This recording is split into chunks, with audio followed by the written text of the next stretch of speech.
You good?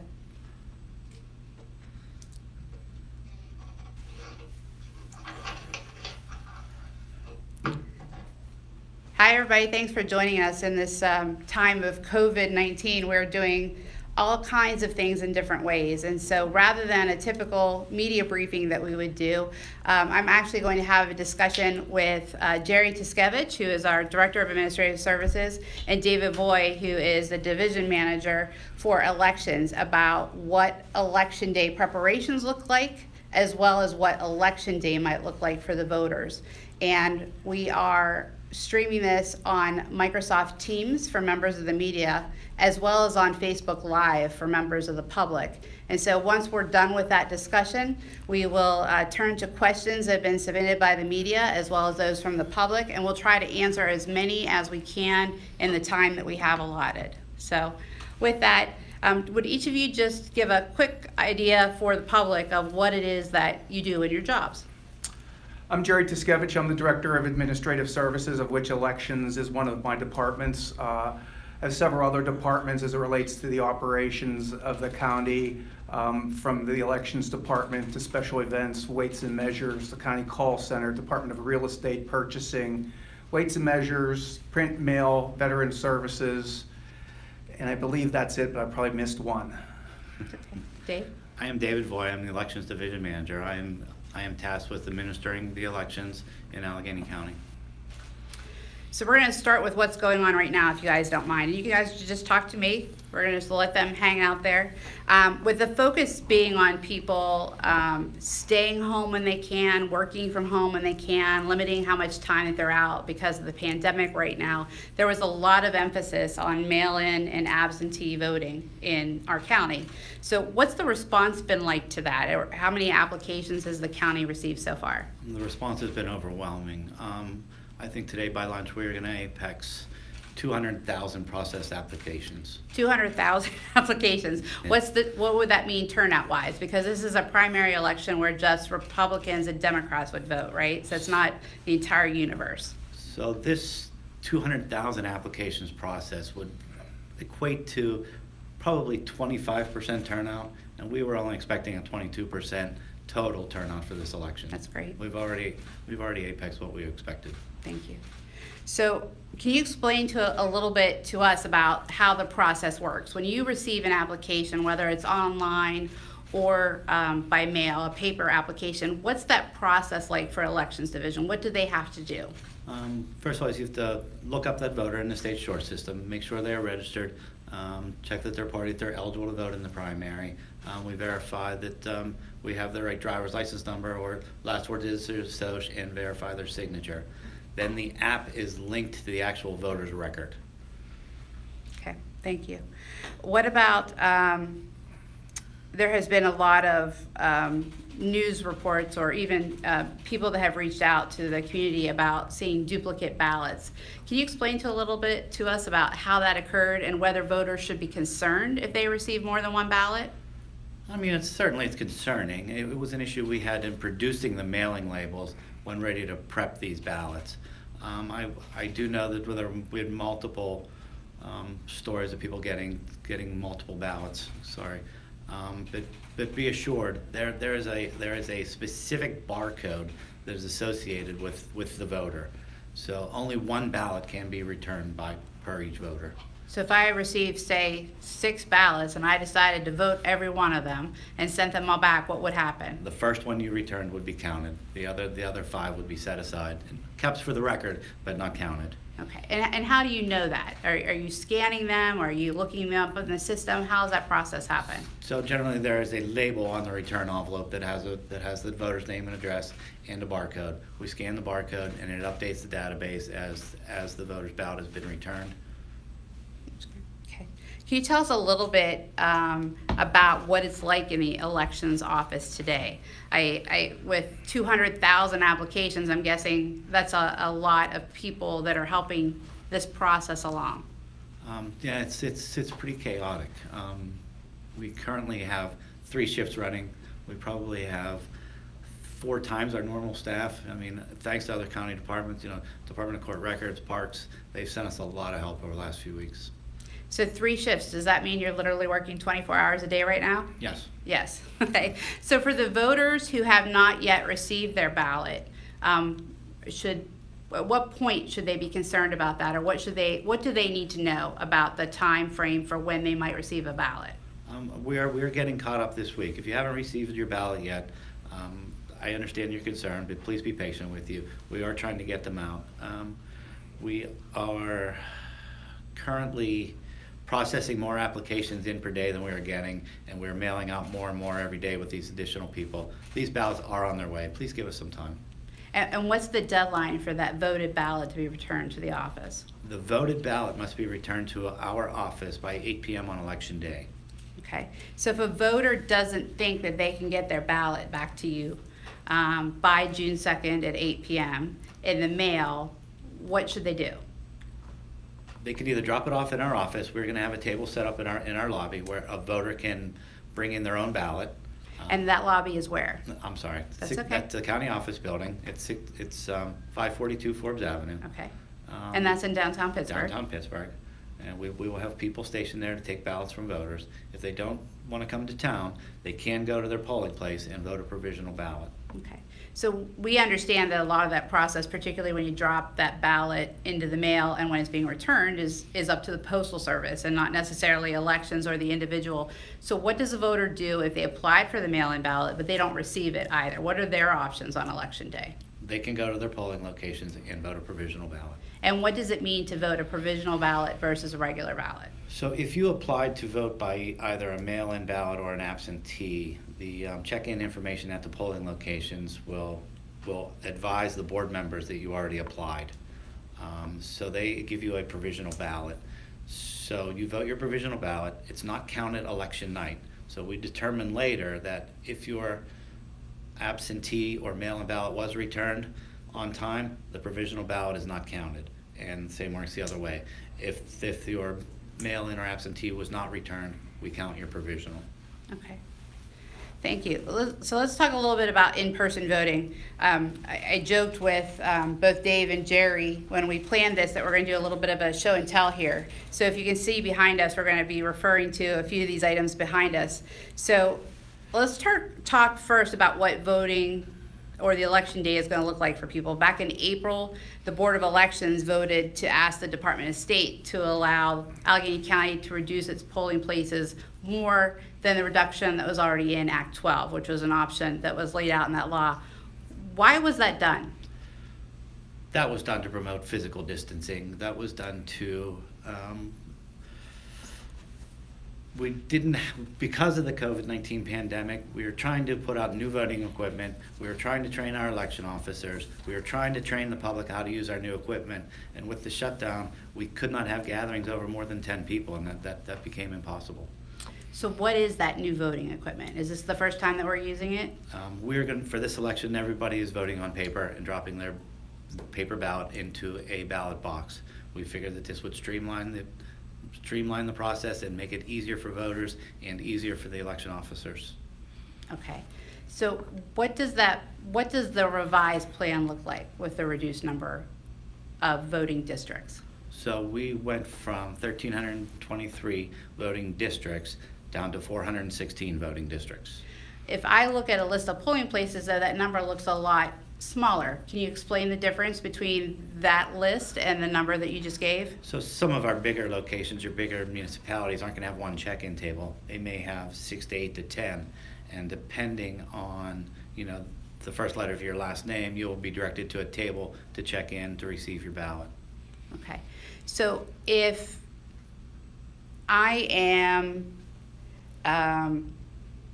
going to my polling place and it is now consolidated with a bunch of other polling places, and I walk in, I don't need to know my ward or my district. I just can find my polling place by my last name? You will know which line to go to. Hopefully there aren't lines, but by the first letter of your last name. That's correct. And is there just lines, or will there be multiple rooms or other places that I need to go to? How will I find where I need to go? You will be directed. Some locations, like our bigger municipalities, will be voting in individual rooms. Okay. So let me go back to this plan. We submitted by the Board of Elections in April, and you recently received approval from the Pennsylvania Department of State. Is that correct? We received a verbal approval last week so we could start moving forward with our plans. But on Monday of this week, we did receive official documentation. That's fantastic. Okay. So how many, again, voting districts are there going to be? 416. 416. And how many voters do you expect are actually going to turn out based on the volume of mail-in ballots that you've received? So when we were creating our plan, we were basing it on a 22% turnout. And that was based on the turnout of the 2012 primary election, where each party presidential nomination was unopposed. So with the influx of all the mail-in voting, we are still prepared for 22% at our polling locations. So if everybody meets the criteria that we're expecting, plus the mail-ins, we could see a very high voter turnout for the presidential election. I think so. Okay. So you had talked a little bit before about the challenges of training the poll workers for this new system. And so you've taken out that precinct scanner out of the process, but there are still scanners being used, there's still paper ballots being used. Everything else is that same process, is that right? That is correct. The check-in is the same for the election officers. Okay, so do you have enough poll workers for this election? As of now, yes. Okay. And typically, how many polling places are there again? Typically, Yes. it's 1,323 actual precincts, but we have a lot of locations that have maybe 3, 4, 5. It's roughly 825, between 825 and 850 physical buildings or locations. And how many poll workers would that utilize? And we would like to have 5 per precinct, so you're looking at over 6,600. And the plan for the June 2nd election, though, is using 3 employees, 3 poll workers. 3 or 4, depending Okay. on how many voters we expect. And I think we are looking at roughly 1,400 for this election. Are you using all of the elected poll workers, or are there some appointed poll workers in there as well? We are using elected. We started out calling all the judges of elections. Now they would be the leader at each one of our existing 1323. And we did reach out to folks that were trained on our new system prior to the COVID-19 pandemic. But we are reaching out to every elected judge or inspector and making sure that they want to work. So what about the people who aren't trained? If we have vacancies, we will fill in.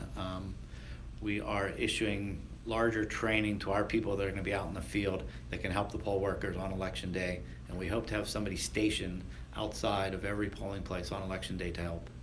So those people that you refer to as your people, leadmen and rovers, I believe? Leadmen and rovers. What kind of training are they getting, and when is that happening? That is actually starting tomorrow, via the internet. 2 classes a day, running up until the day before election. Okay. And will written procedures and guidelines and checklists be also at the polling places? Is there some reference manual or something? There is a reference manual that's being printed now, and they will be in the supply suitcases that are distributed at each polling location. And that'll be provided to every poll worker as well Yes. as the leadmen and rovers, okay? Yes. So one of the other questions that we've had a lot of is that people without the precinct scanner are not going to be feeding their ballot into a scanner. That process is going to be a little bit different. Could you tell us what that process is going to be like? Yeah, the process we're going to is a paper ballot based system. When you go in, you will vote your ballot, you will darken the oval next to the candidate of your choice. When you are done, you will drop your ballot into a box like this. So obviously it'll be closed and locked and sealed. And they will be transported to our warehouse where those results will be scanned into our result database. So much paper moving around, all of our ballots, both voted and unvoted, the blank ones that are there for voters. What are we doing to secure the ballots? What are the processes that are in place to make sure that ballots don't go missing, or somebody can't just take them and vote extra people or extra votes that aren't expected? So on the ballot boxes themselves and the equipment, there is a chain of custody. Everything is sealed with numbered seal, tamper evident. Those sealed numbers are documented. Anytime that the ballot box or this information changes hands, whoever takes it must sign for it. So there's a chain of custody form? There's a chain of custody form, one for the ballot box and one for the voting equipment and ballots. There's also a general tabulation done at the polling location. So they know how many ballots they start with. They know how many ballots by party were distributed. They know who voted. They know how many unvoted ballots to be returned, and that is part of the process for the return board. That we know that there were not extra votes dropped into the ballot box. So how do I know that the ballot box that I'm putting my ballot into was empty to start with? We will start that in the morning. The ballot boxes will be shipped to the polling locations empty. The leadman or rover will have a lock.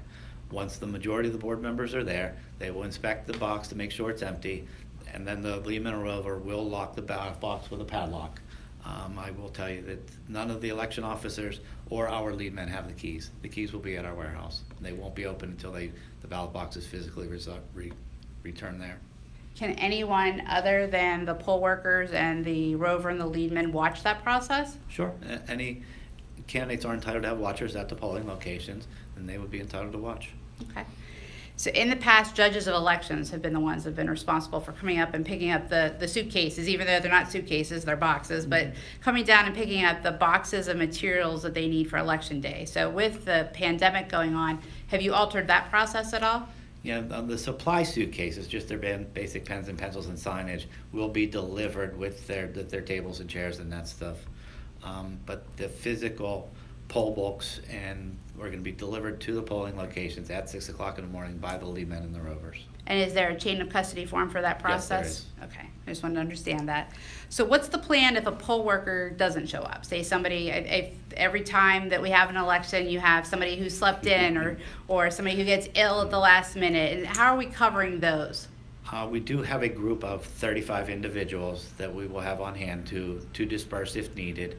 And I mean, with the reduction of the polling locations, hopefully we can find some other election officers that would be willing to work. We can call them out at the last minute, which we've done in the past.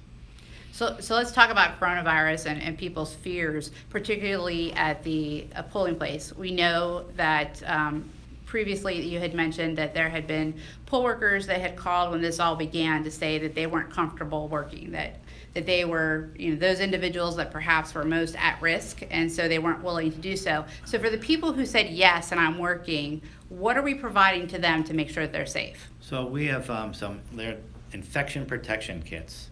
So each poll worker will get their own mini kit, which will have face masks, gloves, and a small dispenser of hand sanitizer. On top of that, we will have spray bottles with cloths with alcohol, and also large containers of wipes to wipe off the voting surfaces. We will have marks on the floor to mark out every 6 feet. We will have signage, and we're requesting that all voters showing up to vote on election day, please wear a mask and bring your own pen. If you don't have them, we will have some in supply. So will there be anything for the poll workers to use or know when they should clean a surface or how they should be using those materials? Is there going to be guidance provided to them? There will be printed guidance provided at all the polling locations. Okay. And what about breaks for lunch or for a drink, or you need a bathroom break? Typically in elections they bounce off each other, but they also didn't have these restrictions in place for physical distancing and other things. So what's the plan? I think, normally in a slow time that the election officers will be entitled to take our lunch or a dinner break, or, walk away from the table briefly. That shouldn't be an issue. So you talked a little bit about what the voter experience will be on election day, but say Jerry's walking into his polling place on June 2nd. What's his experience going to be like? What should he expect to see? What should he expect to do while he's there? It's not going to be much different than a typical voting experience. I mean, you're going to walk up, you're going to get in line. Hopefully there's not much of a line. Maintaining your 6 feet distance. Maintaining your 6 feet distance. We will have markings on the floor, and you will check in and sign in like you normally do. And the election officers will provide you with a precinct-specific, party-specific ballot for you to vote. And so I'm going to step up to a table like this? Yeah, this is exactly one. And you will step into a little security area where you can see there's a ballot in there. And like I said, you mark your ballot by darkening the oval of your choice. There has been some misinformation out there that after I vote my ballot that I have to turn around and hand it to the poll worker or somebody else at the polling place, and they're going to take that. Is that accurate? No. The voter will drop their ballot into the locked box themselves. Nobody else needs to see their ballot. Okay, appreciate that.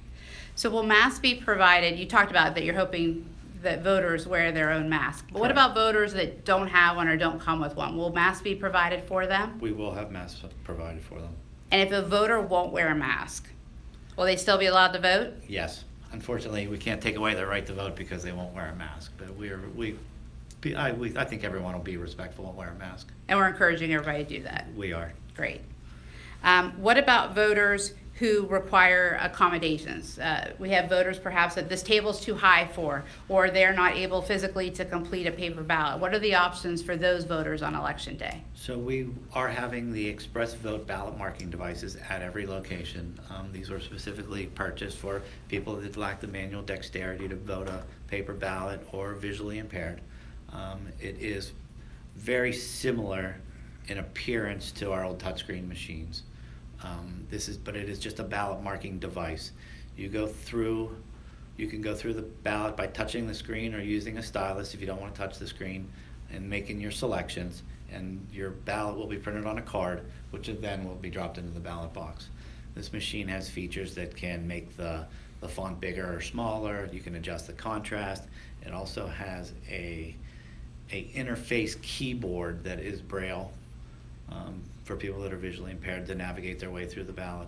Once they make their selections, it'll print out the card, and those ballots too will go into the ballot box and be scanned on the same scanners at our warehouse election night.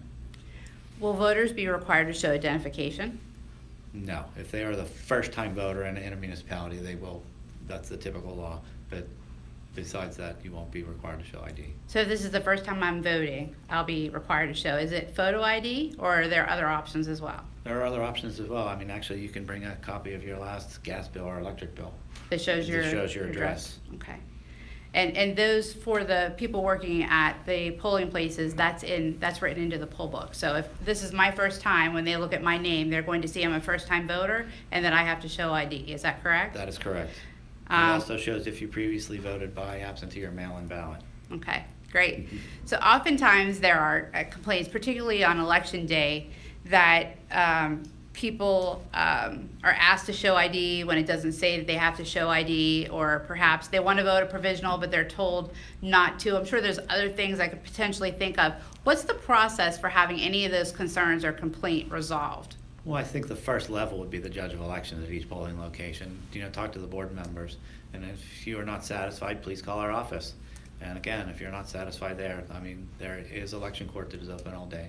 So what number should they call for elections? It's our main line, 412-350-4500. Okay, thank you. Let me talk a little bit about campaigns and candidates, because this has been a little different for them as well. You mentioned poll watcher certificates before. So if I'm a candidate who wants to make sure that I get poll watcher certificates, do I still walk into the office, or are there other ways to do this that have been created? Typically, you would walk into the office with a letter, requesting them, but we will accept a fax or an emailed copy with the original to follow later. But then we would have to make arrangements to get the certificates to you, whether it's via mail or pickup. Each candidate would still entitled to 2 per polling location that their name appears on the ballot. So this election in particular, the counting of the mail-in ballots, the counting of the absentee ballots, as well as the ballots from the polling places after the polls close, are all going to be done at the warehouse. That is correct. Is that something that a poll watcher can be at as well? Yeah, since it's where we're tabulating votes on election day, we will consider that a polling location. Candidates with the watcher certificates or their watchers, one at a time, will be able to attend and oversee the process. So you have 200,000 applications so far. How many of those ballots have been returned so far? We are only around 50,000 at this point. So about a quarter of them have been returned to Yes. date. And so they have until June 2nd at 8 o'clock to return those. You are correct. Okay. When will those ballots, the mail-in ballots and the absentee ballots, when will you start counting those?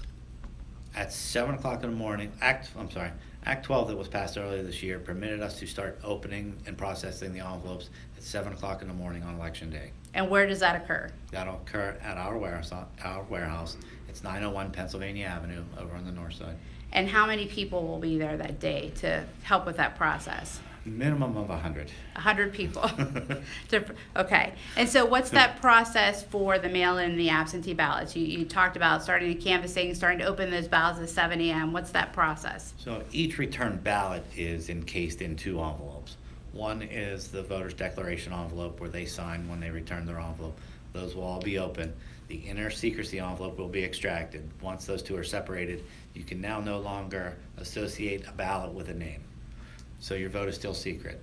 Then we will proceed to open all the secrecy envelopes, extract the ballots, lay them flat, backfold them to try to get them to lay flat to go through our scanners, and then start putting them through we have 8 DS850 model scanners that we will start scanning them through.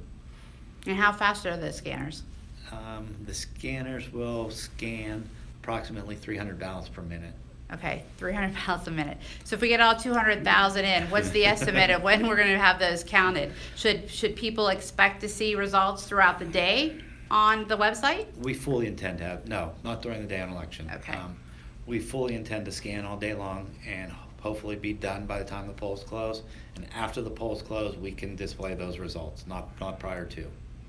Why not during the day? That's the way it was written in Act 12. Okay, so results? You cannot display results on election day before the polls close. Okay, so the hope is that shortly after the polls close at 8 p.m. on the 2nd, that we'll have the preliminary results from the mail-in and the absentees, but we'll still be waiting for the results from the polling places themselves. That is correct.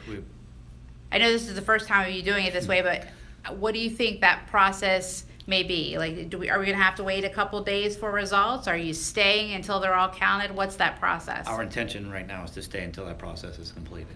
Okay, so no matter what time, at some point we're gonna have those preliminary results. And just want to point out for everybody, these are preliminary results. The ones that show on the elections website are preliminary results because the return board has to convene and they have to go through that process. Correct. And then they have to be certified by the Board of Elections before they're official. And that is the Board of Certification meetings normally 20 days after.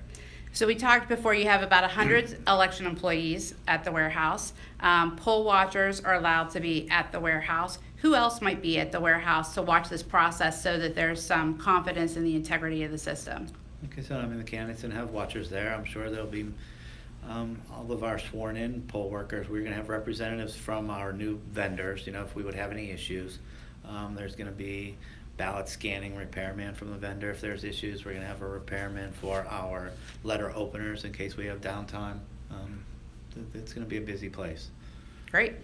So that's the end. Did I miss anything? Did I not ask you guys about something that I should have? Okay. We have a number of questions from media. I'm getting questions from Facebook as well. So I'm going to try to get through as many of these that I can. So just give me a few minutes here.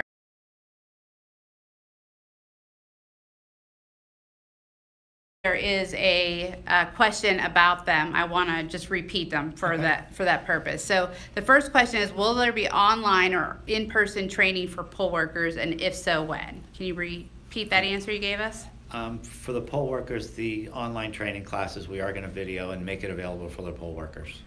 We hope to start that tomorrow on Thursday. Okay. And the rovers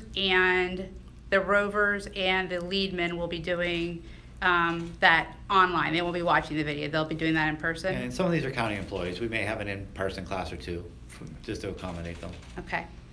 How many workers will be at the central warehouse counting the mailed-in ballots? Again, I know you answered some of these, but I just want to repeat them for. So I think we're going to have between 100 and 125 if all things go well. I did not ask this question before. What sort of personal protective equipment will those employees have, and how are you going to be following physical distancing measures? We will be issuing gloves if needed and masks for all employees. And distancing people as much as you can? As much as we can. Okay, thanks. Should voters bring their own pens to the polls? I know that you touched on this earlier, and I think that you also mentioned this at the Board of Elections meeting. It's an odd request, say make sure you bring your own pen. So are you asking that, and why? I mean, it's a frequently touched surface. I mean, we will have ample pens on hand, but we are asking voters to bring their own. That way they can take it with them or throw it away. It's just for safety. Does it have to be a particular color? No, it will accept blue or black pens. Is there a preference? I prefer blue. Okay, so blue pens. Will it read if we brought? I have one of these pens that has. It's like in grade school again, but it has the choice of the green, the black, the red, and the blue. It would record all of these. It will record all of those. Okay, but blue is the preferred pen, and if not, you will have pens at the polling place. We have ample pens at the polling place. Great. Okay. Election officials, there's some, I'm going to ask this question in a different way, but people are under the impression that we have somehow reverted back to the old voting system with what we've done with the consolidation of polling places. That isn't accurate, is it? What's the difference? What was approved by the Board of Elections in the fall? What system? So the Board of Elections selected Election Systems and Software. It is our current vendor, but this is a different model. I mean, from this election forward, all Allegheny County voters will be voting on paper. You will no longer be voting on a touchscreen. Okay, so the paper ballots are still the same? Yep. The DS, what's the big one at the warehouse? DS-850. The DS-850 is the same. The ballot marking devices. Ballot marking device is the same. So the only thing that you're not using from that system are the precinct scanners. But the scanners are still being used. They're just, that count is occurring at the warehouse. Correct, and we're using it on the high-speed scanners instead of the precinct scanners. Okay, and just to revisit that, there are poll workers there. There are campaign poll watchers there. There are elections officials. There are the media is allowed to be there at that site as well in certain areas. So there are multiple people, multiple groups that are overseeing this count. So are there also other security provisions in place? This is actually, I think, Jerry, the warehouse, and that's sort of under you. So what security provisions are in place for the warehouse itself? So we'll have a heavy security presence there with county policemen, not only helping direct traffic, keeping in mind you're going to have these rovers delivering the suitcases, monitoring the chain of custody, having a concierge at the warehouse to check them in, and other police officers making sure that the facility is secure. Thanks. And so does this still meet, one of the questions from one member of the media is whether this still meets the requirement that there be a voter verified paper ballot? And the answer to that, I assume, is yes. I mean, you vote your ballot and you see it as you drop it into the ballot box, so you know if you made any errors, right? That is correct. It's not the same as pushing a button. Okay. Let me get to some of these other questions. Can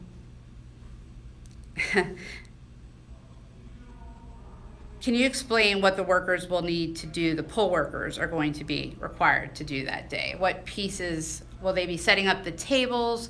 Will they be just doing the poll worker book, or is there paperwork they're doing? What's the process and what are they doing that day? Well, I mean, we would hope that our lead men and rovers, I mean, we're going to instruct them to help set up the tables and help get the election officers situated. But the election officer's day is going to be basically what it is. I mean, when a voter comes in, they verify that they're registered to vote, have them sign the right documentation, issue the correct ballot for the voter, lead the voter to a voting station where they could vote their ballot in private, and instruct them to drop the ballot into a box. Their procedure isn't going to change much. Okay. And so this question is about how will poll workers respond to individuals who arrive without masks to the polling location. I think what you said before was that's actually the leadmen and the rovers that would be sort of doing that driving, if you will. Greet them on the outside first, yes. Okay. And there will be guidance to the poll workers on how they should address that. And again, just to ask the question again, if a voter does not want to wear a mask, will they be turned away from the polling place? Unfortunately, we cannot turn away a voter for not wearing a mask. Okay. We cannot take away their right to vote. Okay. This next person asked the question that they had many, and I'm not sure if this is applications or ballots, so forgive me, delivered to them that didn't belong to their address. And the post office appears to be making a number of mistakes, unfortunately, for this election. So this person is concerned about how secure the mail-in process is. So can you talk a little bit about what's in place on the mail-in ballot to verify the person who voted that ballot and returned it is actually the individual who's registered to vote? Okay, well, the mail-in ballot, like I said, has the voters, it has a printed label on it, it has the voter's name and address and a barcode. We will scan that barcode upon return. And only one can be scanned per voter. That database can only be updated one time. So let me put that piece aside for a second. When I vote my ballot, I'm getting a ballot looks like everybody else's. I'm filling in my ovals. When I'm done with that, I'm folding it and putting it where? You're voting by mail-in? Yes. So when you're done, when you're completed with your ballot, you fold your ballot in half, then in half again, and you insert it into a ballot secrecy envelope. You seal that envelope and place it into the declaration envelope. The declaration envelope's where the ballot is mailed back to us, and there's a location on the back for the voter to sign, date, and give their address. And so what's done with that declaration when it comes in? Is that signature then checked So- against a poll book or checked So when we against? physically scan that barcode, it brings up your voter record on the screen. We can see your name and address, your driver's license number, and a digitized copy of your signature where a visual comparison is done. So say that my husband's ballot comes in and I decide I'm going to vote it for him. And I complete everything on the back and I send it in, but I sign his name. Is somebody checking those signatures? And what would happen if the signature doesn't look like it matches the signature on file? It would be held aside for a supervisor to look at it. Okay. And what would happen if there is a concern that there is some fraud or that that is not there at all? Would there be some verification process? Would it be turned over to the attorneys for the law department? How would that be handled? If we assume there was fraud, it would be turned over to the county police. Okay, thank you. One of the questions here is that we're told they'll be only using paper ballots and there won't be machines, or there will not be machines. Are we using machines or not? The only machines that will be at the polling locations are for the ADA community. For the ADA. Anybody can use them. Okay. A couple questions here about the automated tracker system that is in the SHORE system. So if I apply online or am checking the status of my ballot online, I can get updates telling me when my ballot was received, when my application was received, excuse me, when the application was processed, when it was mailed. And what's happening is a lot of people are getting notifications that their ballot was mailed, but then they're not seeing it for a while afterwards. What's happening there? So we have, maybe 40 or 50 people processing applications at a time within the SHORE system. Those applications are batched. So whenever we go to print the mailing labels for those batches, that's when it updates that system within the SHORE system that says that your ballot has been mailed. Your ballot was not mailed on that date. That's when we printed the mailing label. Your ballot will probably be mailed 4 or 5 days later. So there is a lag there. Okay, so can't we change the system? Can't we make it say that your mailing label was printed or that it's in the process instead of being mailed? I hope that is something that's taken into consideration before next election. Okay, so it's part of the state It's system, part of the so we're state not able to system. alter that. Okay, so somebody who has received a notification that their ballot was mailed on May 2nd, today is May 20th. Should they be expecting to see it soon, or should they be concerned that they haven't received it yet? I would be concerned at that point if they haven't received it yet. If it was a week or 10 days, I would say wait a couple of days, but May 2nd, that's pretty far. Okay, so for individuals who have gone back that far, including the person who asked us on Facebook, they should contact the office. Please contact the office, the absentee section. I can give you the phone number. Okay. Please bear with us. Those phones do not stop ringing. It is 412-350-4518. 412-350-4518. Yes. Okay. Sorry. And we've also been using an email address of web.com, COMM@AlleghenyCounty.us. So if you're unable to get through via phone, please feel free to send an email with your name, your voting address. Yes. And is that all we need? That's all we need. And we can check on that for you as well and get back to you. I have a number of people who are asking a question that they and a spouse perhaps applied on the same day. One of them got their ballot, one of them didn't. Can you explain, are they kept together when they apply together? What happens? So, oftentimes a husband and wife will return their applications in the same envelope, and we'll extract them both and process them both, probably by the same registrar. I don't know why one is getting mailed out and the other one is not getting them. They're both being mailed out. I'm not sure why the post office is delivering them on different dates. We have a person who's asking a question about the fact that they received an application for their father who had passed away 2 years ago. Can you explain why individuals who died or moved potentially are still on our voter rolls? So we get batches of voter registration changes, whether they're new, change of name, change of party, change of address, and death notifications through the Department of State. Now, some of this information comes via PennDOT when you go to renew your driver's license, and we do get updates through the PA Department of Health in cases of death.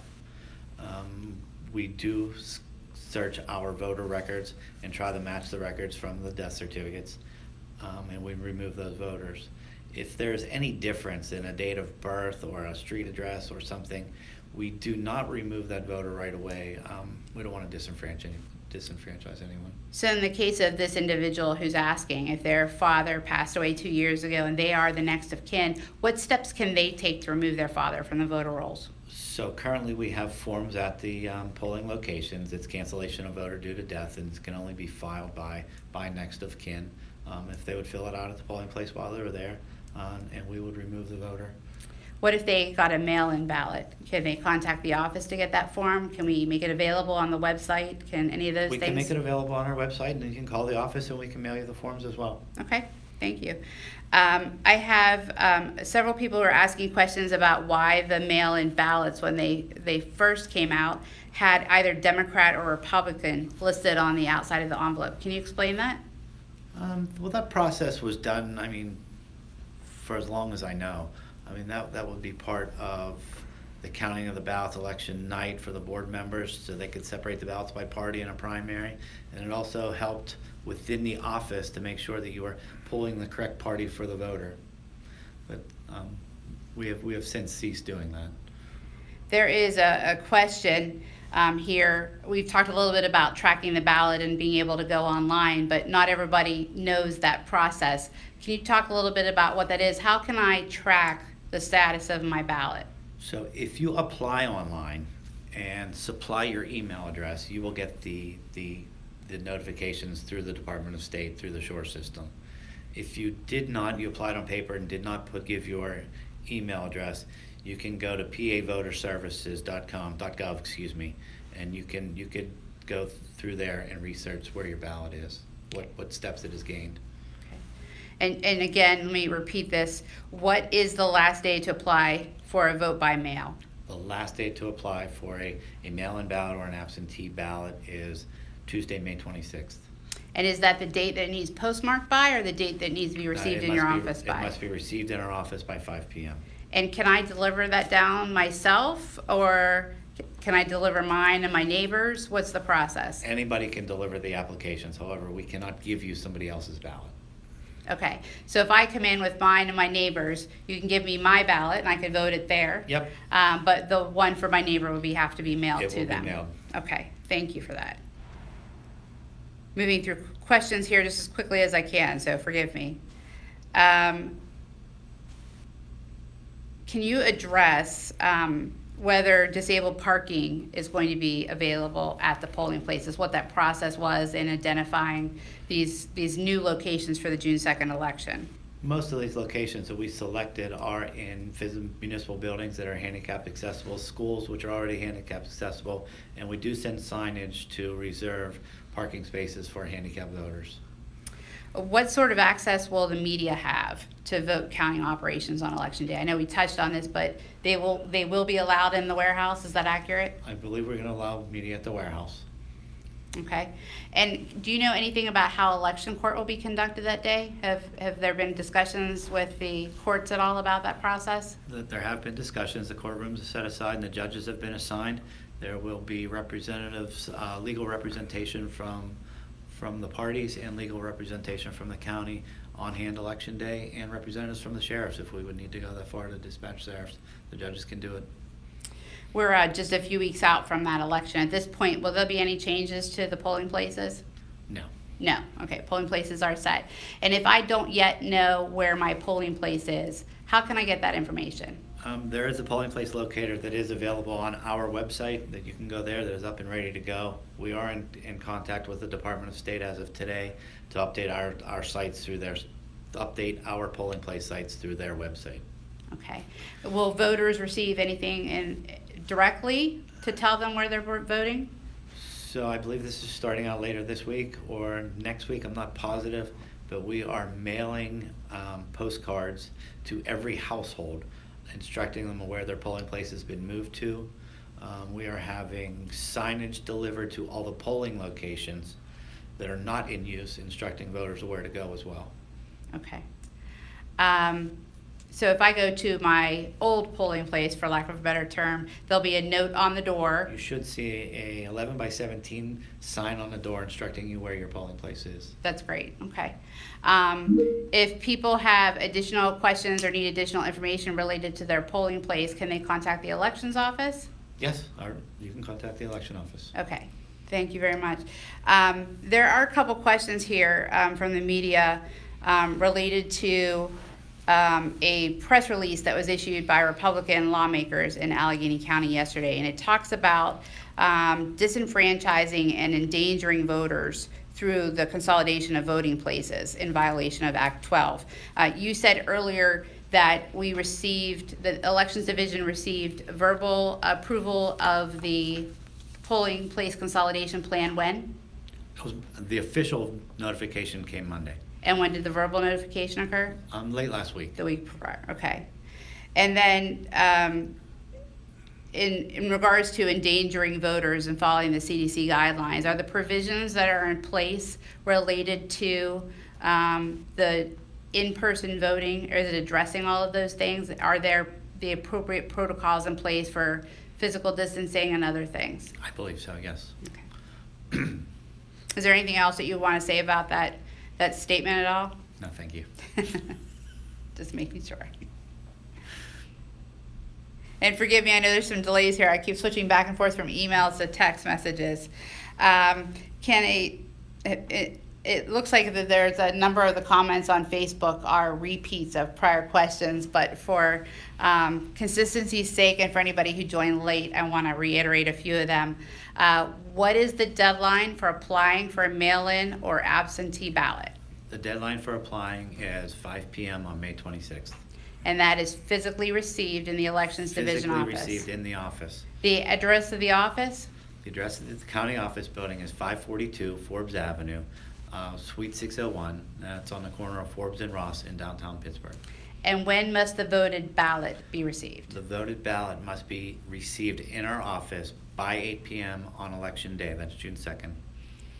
And rather than having to come to the 6th floor on Election Day, you'll have something set up in the lobby? We'll have a kiosk and fire folks stationed in the lobby to accept ballots, so people don't have to take the elevator up.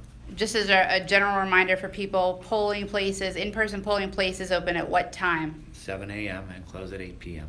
And again, that election date is? June 2nd. If people have questions or need additional information about the election, polling places, et cetera, most of that information is available on your website? It's available on our website. You can get that information by calling the office as well. And what is that email address, or that web address? It's www.alleghenycounty.us /elections. Can a candidate also be a poll watcher? Yes. Yes. And can you go over again, and I apologize, what's the procedure to request a poll watcher's certificate? So each candidate is entitled to receive poll watchers or 2 per polling place that if their name appears on the ballot. They can either fax or email their requests to the office, and we'll make arrangements to either have them delivered via mail or picked up. I apologize to anybody whose question that we might have missed. There are obviously a number of duplicate questions that were being asked. I'm trying to make sure that we hit them all, but I think that we did. So again, just to recap for anybody, polling place locations are listed on the website. You can visit alleghenycounty.us /elections or alleghenyvotes.com. Either location will get you that information. There's also links to the ballot tracking link website. You can check on the status of your ballot that way. You can look up your polling place location if you prefer to do it that way by entering your address, and other tools are available on those pages. Again, the address for the Elections Division is 542 Forbes Avenue, and they are on the 6th floor. The deadline to apply for a mail-in ballot is Tuesday. Has to be received the 26th, May 26th, has to be received in the Elections Division by end of business that day. And the deadline to return your voted ballot is on Election Day, June 2nd at 8 p.m. And polls are open in municipalities on June 2nd, Election Day, from 7 a.m. until 8 p.m. Hopefully for the members of the media and people watching on Facebook, we've answered the majority of your questions. If, however, we missed them, we will be going back and looking at all of those, and we'll try to make sure that you receive answers to your questions before the end of the day today. Thank you to everybody for joining us.